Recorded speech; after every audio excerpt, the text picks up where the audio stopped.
RPO Sargodha Ashfaq Ahmad Khan نے تھانہ کٹھا سگرال کا دورہ کیا۔ محمد نوید DPO خوشاب نے RPO سرگودا کو خوش آمدید کہا۔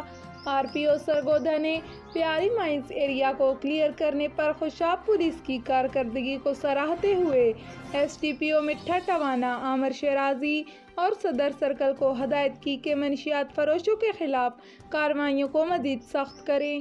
انہوں نے محمد نوید DPO خوشاب کی جانب سے حیات المیر پولیس پوسٹ کے قیام کو خوشاب پولیس کی بڑی کامیابی قرار دیا۔ RPO سرگودا نے محمد نوید DPO خوشاب کے ہمراہ تھانہ کٹھا کا ریکارڈ چیک کیا اور اچھی کارکردگی دکھانے والے SHO تھانہ کٹھا ملک عامر اوان اور دیگر ملازمین میں نقد انعام اور تعریفی سرٹیفکیٹ تقسیم کیے۔ تلگانگ نیو غلہ منڈی کے قریب شارٹ سرکٹ سے جھونپڑی میں آگ لگ گئی۔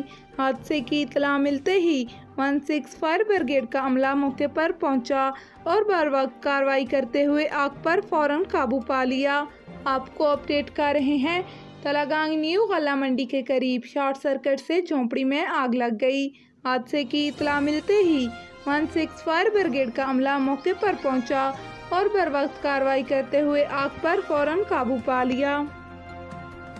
انجمن پٹواریوں کا احتجاج جاری۔ صوبائی اور ڈویژنل قیادت چکوال پہنچ گئی۔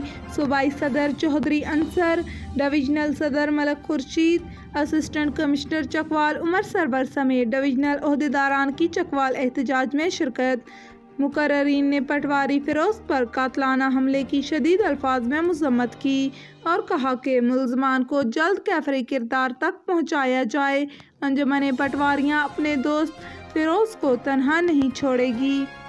آپ کو اپڈیٹ کر رہے ہیں۔ انجمن پٹواریوں کا احتجاج چکوال میں جاری ہے۔ صوبائی اور ڈویژنل قیادت چکوال پہنچ گئی۔ صوبائی صدر چودھری انصر، ڈویژنل صدر ملک خورشید، اسسٹنٹ کمشنر چکوال عمر سرور سمیت ڈویژنل عہدیداران کی چکوال احتجاج میں شرکت۔ مقررین نے پٹواری فیروز پر قاتلانہ حملے کی شدید الفاظ میں مذمت کی اور کہا کہ ملزمان کو جلد کیفری کردار تک پہنچایا جائے۔ انجمن پٹواریاں اپنے دوست فیروز کو اور اس کے اہل خانہ کو تنہا نہیں چھوڑے گی۔